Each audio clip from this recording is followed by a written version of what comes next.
நம்மளால் உணர்ச்சிகளை மனிதர்களால் உணர்ச்சிகளை ஏன் கட்டுப்படுத்த முடியல? அதாவது பசி, காமம், தூக்கம் இதெல்லாம் ஏன் கட்டுப்படுத்த முடியலன்னா, மனிதர்கள் ஒருத்தர் ஒருத்தர் இடையூறு செய்கிறாங்க.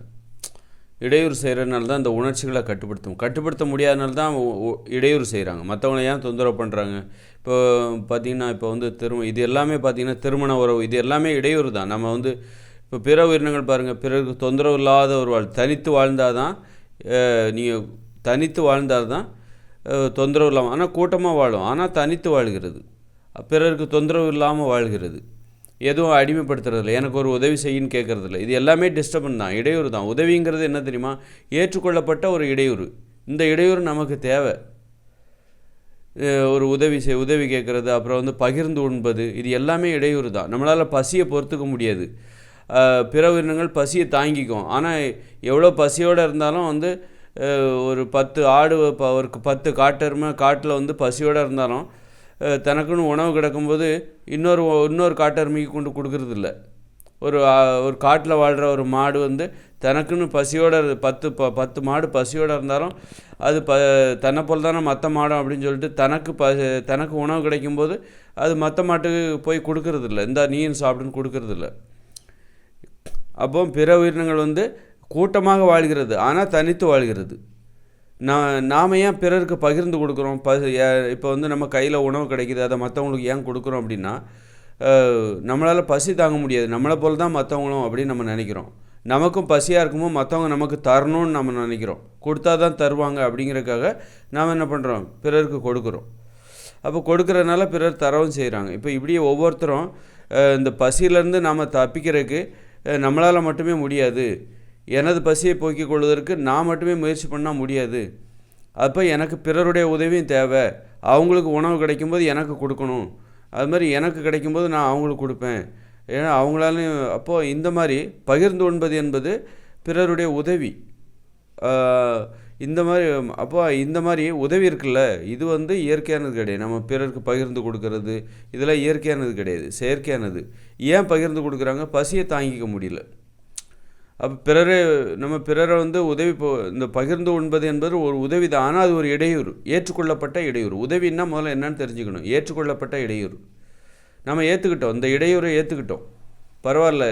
அதனால தான் இன்னை வரைக்கும் பாருங்கள், பகிர்ந்து உண்பது எல்லாருக்குமே வரமாட்டேங்குது. அது தினசரி ஒரு போராட்டம் தான். பகிர்ந்து உண்பது என்பது தனியாக இருக்கிறது தான், யாருக்கும் கொடுக்காம சாப்பிட்றதுக்கு பாருங்கள்.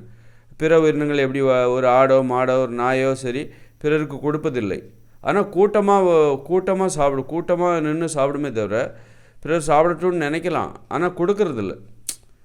அப்போ நம்ம மனிதர்கள் கொடுக்குறாங்க அப்படின்னா அது இயற்கையானது கிடையாது. அதனால தான் இன்றைக்கும் நம்ம தினசரி நம்ம அதை பயிற்சி பண்ணிக்கிட்டே இருக்கணும். பகிர்ந்து உண்பது என்பது செயற்கையானது தான், ஆனால் அது ஒரு இடையூறு தான். ஆனால் அதை நம்ம ஏற்றுக்கிட்டோம். அதுக்கு நம்ம என்ன பண்ணுறோம்? உதவி அப்படின்னு நம்ம பேர் வச்சுக்கிறோம், அல்லது அன்புன்னு நம்ம பேர் வச்சுக்கிறோம். மனிதர்களின் இடையூறு தான். இந்த இடையூறுகள் இருக்குல்ல, மனிதர்கள் ஒருவர் இடையூறு செய்து கொள்வார்கள். இதுதான் மனிதர்களின் அன்பாக தெரிகிறது. அன்பு, மனிதர்களின் பாசம், மனிதர்களின் அன்புங்கிறது என்னது? பிற உயிரினங்கள்கிட்ட இல்லாத அன்பு மனிதர்கள்ட்ட என்ன இருக்குன்னா இந்த இடையூறுகள் தான். அன்புங்கிறதே ஒரு இடையூறு. அந்த இடையூறு நமக்கு பிடிச்சிருக்கு, அந்த இடையூறு நமக்கு வேணும்னு நினைக்கிறோம். நமக்கு பகிர்ந்து கொடுப்பதற்கு நமக்கு 4 பேர் வேணும்னு நினைக்கிறோம். நம்மளால் பசி தாங்க முடியல, அதனால தான் நம்ம இந்த மாதிரி இடையூறு செய்கிறோம். மற்றவங்களுக்கு கொடுத்து சாப்பிட்றோம், நம்மளை போல் தான் மற்றவங்களும் நமக்கு தரணும்னு நினைக்கிறோம். மற்றவங்களுக்கு நம்ம கொடுக்குறோம், மற்றவங்க நமக்கு தரலைன்னா நமக்கு கோபம் வருது பாருங்கள். யாராவது நமக்கு பிடிச்சவங்க நமக்கு சாப்பாடு தரலைன்னா, அவங்க சாப்பிட்ற சாப்பாடு நமக்கு தரலைன்னா நமக்கு ஒரு பழி உணர்ச்சியே வரும். அந்த அளவுக்கு அப்போ அதுக்கு பயந்துட்டு நம்ம கொடுக்குறோம். நம்ம கொடுக்குறது எதனால் கொடுக்குறோம்? சும்மா விருப்பப்பட்டுலாம் கொடுக்கலன்னா யாரும் எதுவும் சொல்ல மாட்டாங்கல்ல. கொடுக்கலன்னா அவ்வளோதான், உறவு முறிஞ்சு போயிடும். நாளை பின்ன வேறு எந்த உதவியும் கேட்க முடியாது. ஒரு உணவுனால கூட எனக்கு பசியாக இருக்குது, உங்கள்கிட்ட ஏதாவது உணவு இருக்கான்னு கேட்க முடியாது. மனிதர்களுக்கு பசியை தாங்கிக்கிட மாட்டாங்க, பசியை தாங்கி கொள்ள முடியாது. அதனால தான் இந்த மாதிரி பிறரிடம் உணவை கேட்கிற அந்த மாதிரி நடைமுறையெல்லாம் வருது. அதனால் உணர்ச்சிகளை தாங்கிக்க முடியாதனால தான் மனிதர்கள் இந்த மாதிரி இடையூறுகள்லாம் செய்கிறாங்க. அது ஒரு காமத்தை தாங்கிக்க முடியல, காம உணர்ச்சியை தாங்கிக் கொள்ள முடியல. அதனால தான் இது ஒரு உடலுறவு சார்ந்த நடைமுறை அடிக்கடி மனிதர்கள் ஏன் வச்சுக்கிறாங்க? அதுக்காக திருமணம் செய்து கொள்கிறார்கள். திருமணம் செய்து கொண்டு சேர்ந்து வாழ்கிறார்கள். அப்போ வந்து விருப்பப்பட்ட போதெல்லாம் ஒரு உடலுறவு வைத்துக் கொள்வதற்கு இருவரும் சம்மதம் தெரிவிக்கிறார்கள். இது ஒரு இடையூறு தான். பிற உயிரினங்களை பாருங்கள், அவைகள் அதுபோல் இல்லை. அது மாதிரி திருமணம் செய்து கொள்ள வேண்டிய அவசியம் இல்லை அவைகளுக்கு. அப்போ இதெல்லாம் வந்து நம்ம திருமணம்லாம் வந்து ஏற்றுக்கொள்ளப்பட்ட இடையூறு, நாமளாக ஏற்றுக்கிட்டோம். இந்த இடையூறுகள் நமக்கு தேவை. ஏன்னா நம்மளால் காமத்தை தாங்க முடியாது, காம உணர்ச்சிகளை தாங்கிக்க முடியாது. அதே நேரத்தில் வந்து இப்போ வந்து ஒரு கணவன் மனைவி இருக்காங்க. ஒரு ஆணுக்கு விருப்பம் இருக்கும்போது அந்த மனைவி வரலைன்னா அந்த கணவனுக்கு கோபம் வரும். அதுக்கு பயந்துட்டு அந்த மனைவி வந்துடுவா. அதுபோல் ஒரு மனைவிக்கு விருப்பம் இருக்கும்போது கணவன் போகலன்னா அந்த மனைவிக்கு கோபம் வரும். இந்த கோபத்துக்கு பயந்துட்டு, ஏன்னா அந்த உணர்ச்சியை தாங்கிக்க முடியல.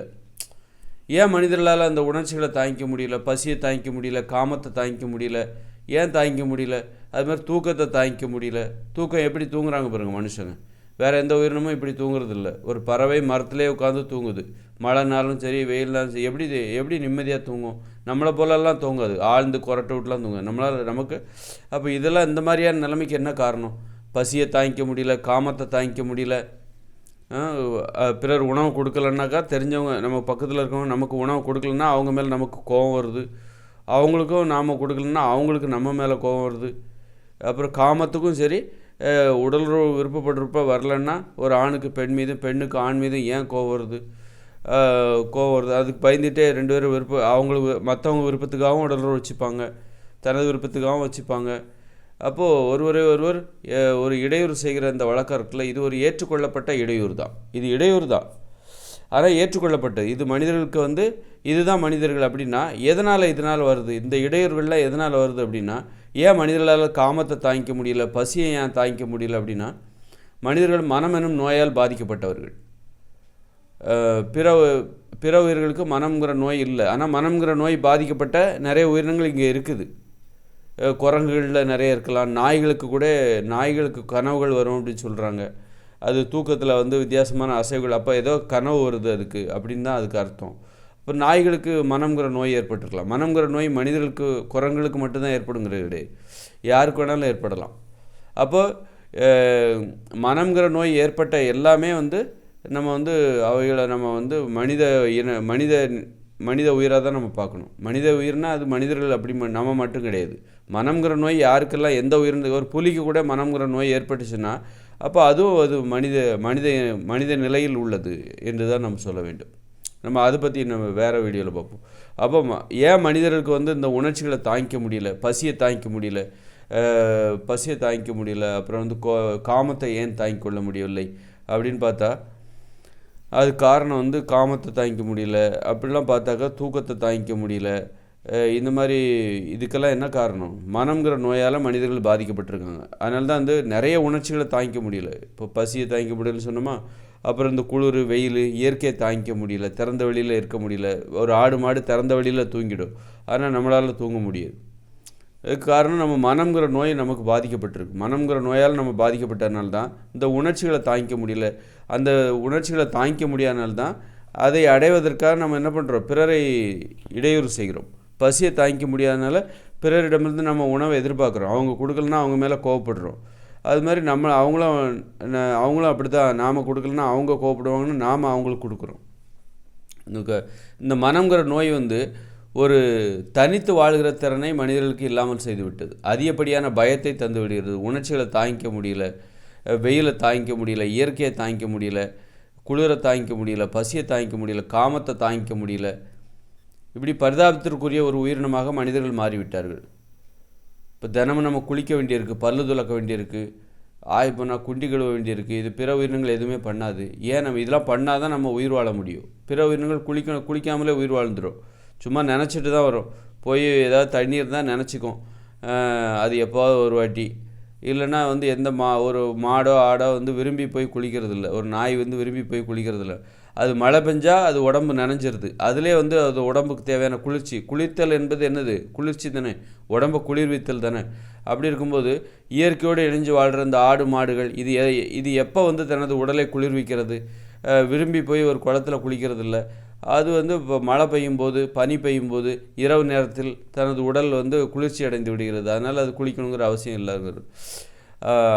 அப்போ மனிதர்களுக்கு பார்த்திங்கன்னா மனம்ங்கிற நோய் எல்லாம் பாதிக்கப்பட்டனால அவங்களால பசியை தாங்கிக்க முடியல, காமத்தை தாங்கிக்க முடியல, இந்த குளிரை தாங்கிக்க முடியல, வெயிலை தாங்கிக்க முடியல. எதிர்ப்பு சக்தி வந்து குறைஞ்சிருச்சு. அதான் அடிப்படை.